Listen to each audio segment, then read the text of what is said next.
Hey class. In this video, we're going to be creating a scene manager for a scene in Godot. This is a really important thing to have in basically any game or project that you're working with in Godot. It's a way that we can set up the scene so that the different components can communicate with each other. It's a little bit of a short script, but it's really important to set it up for the labs that we'll be doing in the future. And there's a couple of important concepts that we'll cover in Godot scripting as well. So we're going to start by just setting up our Godot project. You could use the project that you started last time, or you could download the developer default folder if you want to start from there. We just need the script that we created for the player in the first lab, or you could find that in the assets folder. It's called the player simple script in there. And we're basically just going to create a scene manager script. We're going to throw in some UI that's already in the developer default or the assets folder just to kind of show how it works.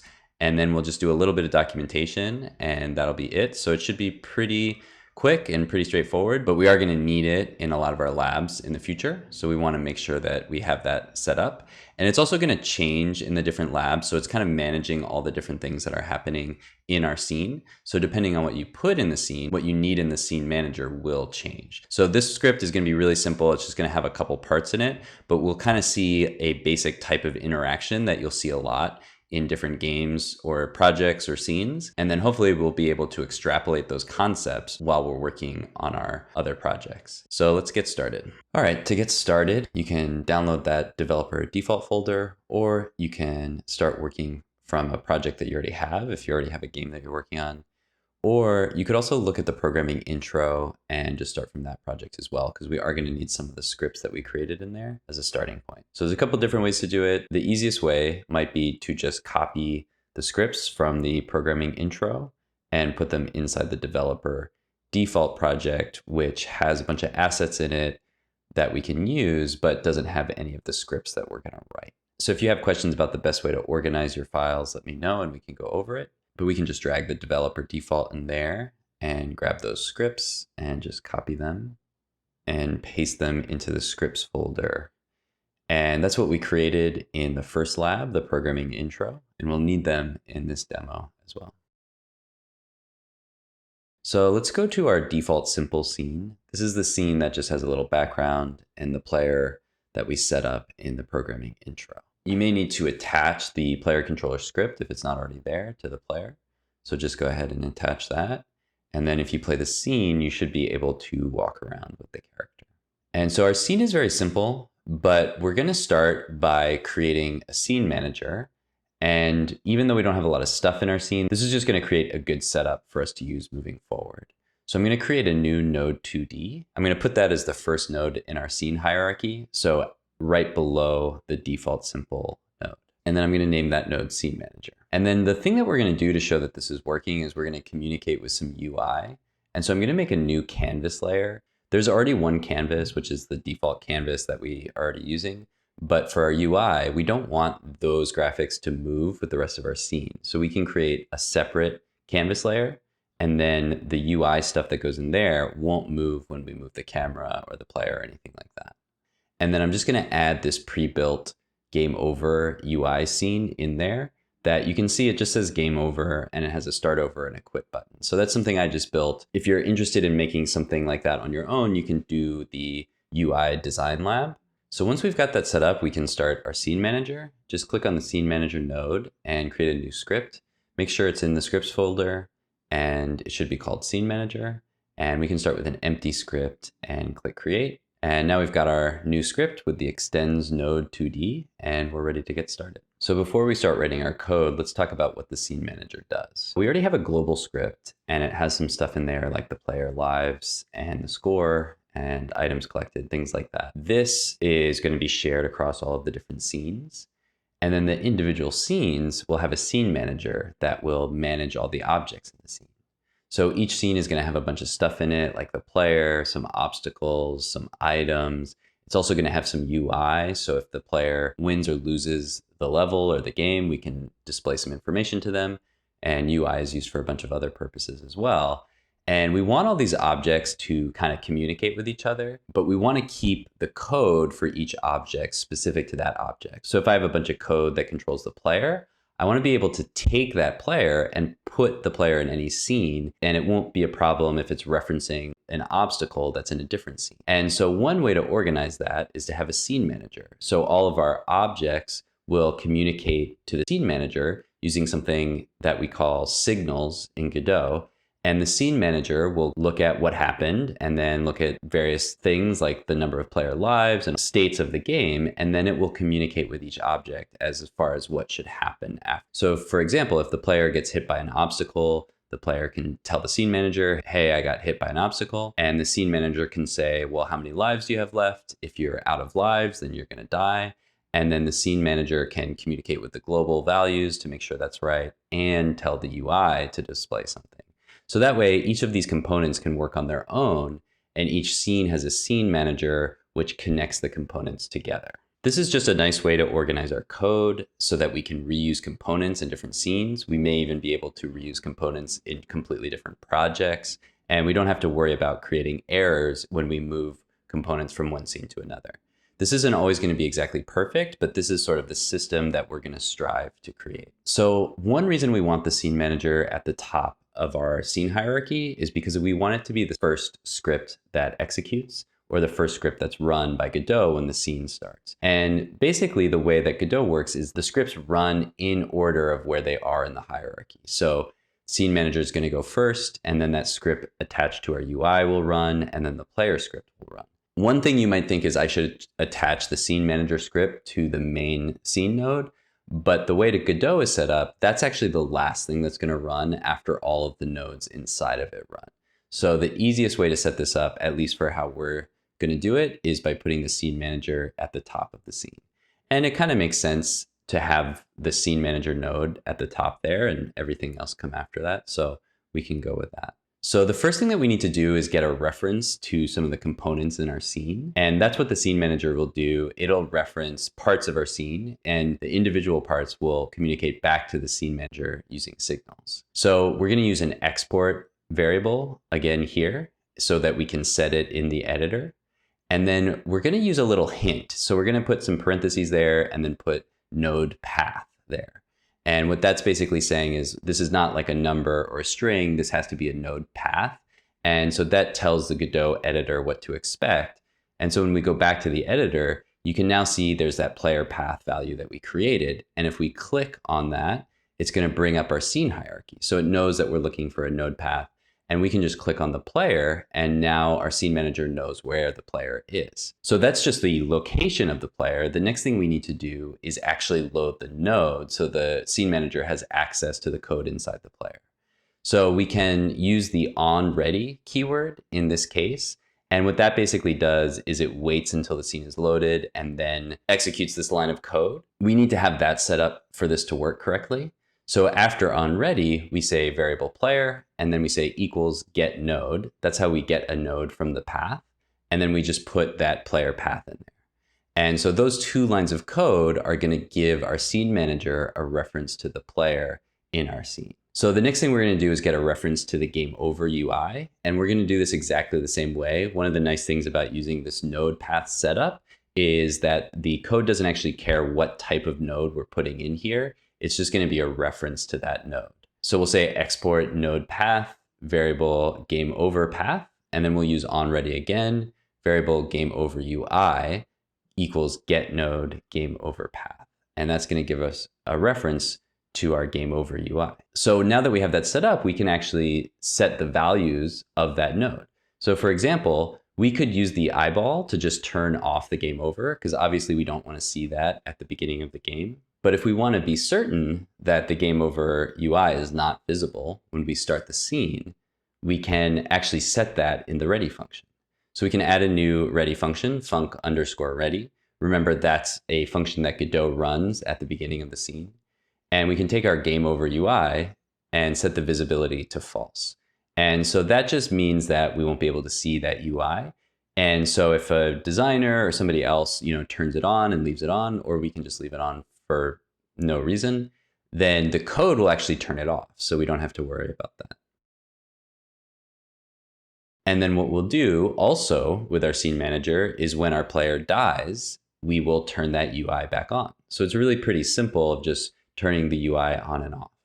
And so let's quickly create a condition for our player to die. We're going to do something really simple here that's not super realistic, but just as for the purposes of this demonstration. So we'll go to our player controller script. And what we're going to do is we're going to add something called a signal. And a signal is basically something that communicates a state change or something that happens to other parts of the scene. And you can see when we create a signal, it actually adds a new event in our node list for that object. So we can go over to that panel where we see the inspector and click on the node section. And you can see a bunch of events that are related to the player. And the signal that we just created is a custom event when, for now, we're going to say the player gets hit. We're just going to kill the player in this case, but for later, we don't want to just kill the player right away. So we'll just call that player hit. And so let's create just kind of an arbitrary condition for when this happens. So I'm just going to say when the player goes below the game window. And so to test for that, I'm just going to say if position.y is greater than 256. This isn't something that we would use in a real game, but just for the purpose of this demo, I want to use something simple. So when the player leaves a certain area, we're just going to emit the signal player hit. And so when an event happens, once we kind of get this condition, the way that we kind of broadcast this event to the rest of our scene is we use the emit signal function, and then we just give it the name of the signal that we created. So we say emit signal and player hit.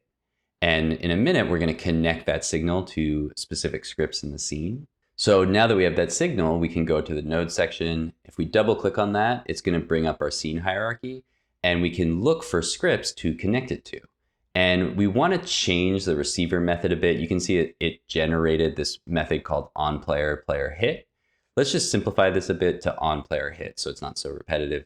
You can put whatever you want here too. You can just use whatever Godot inputs there, as long as you know that that's what it's looking for. And that little green arrow shows you that something in the scene is connected to that function. And so we can go back to our scene and double click on that signal, and we can see exactly where it goes in the code. And so now let's take that signal, and when we get that signal in the scene manager, let's turn that game over UI visible again. So we'll say game over UI.visible equals true. And you can see that works. And when we walk below the screen, we see that game over UI.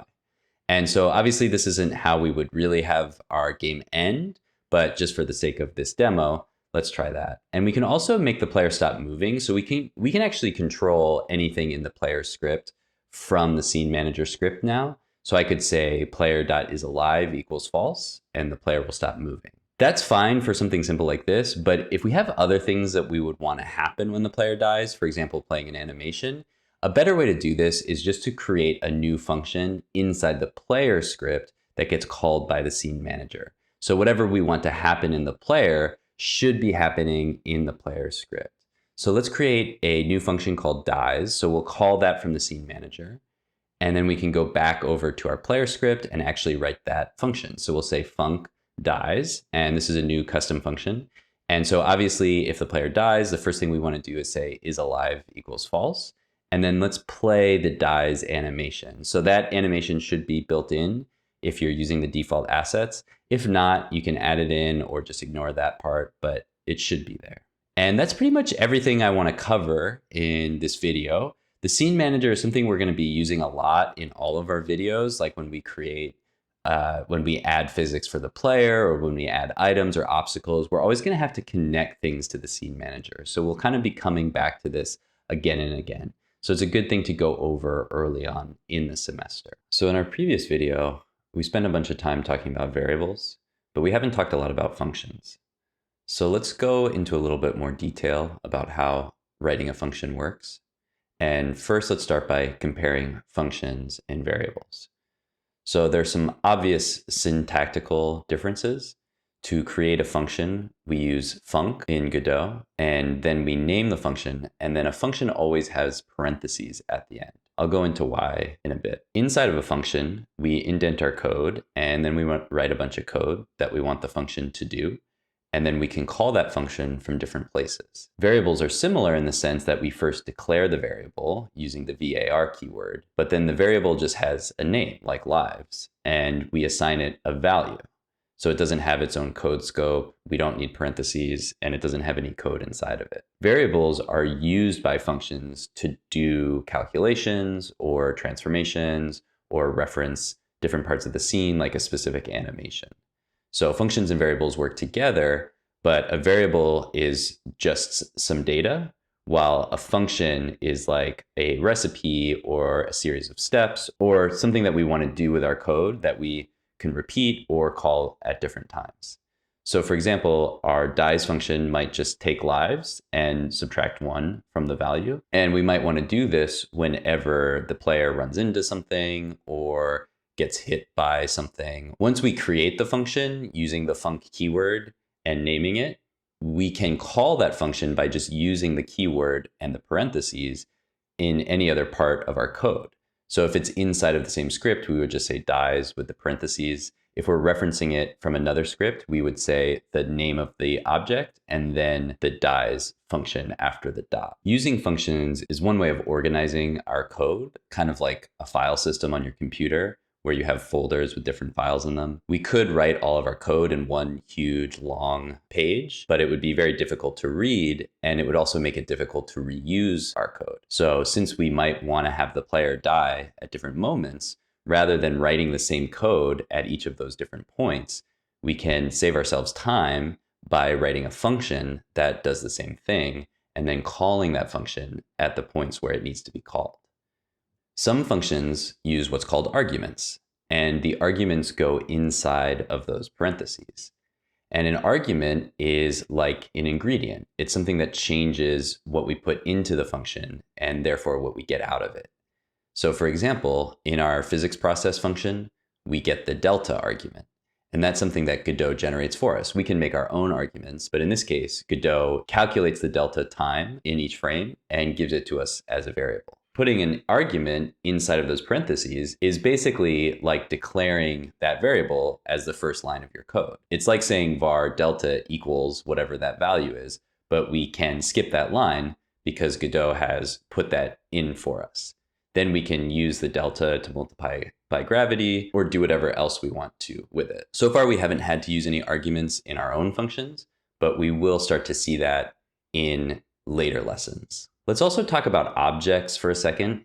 Objects are another data type. So we've talked about things like numbers, booleans, and strings, but objects are complex data types that are actually a collection of both variables and functions. We see a version of that in Godot with our scripts. Our scripts are sort of like objects that have a bunch of functions and variables inside of them.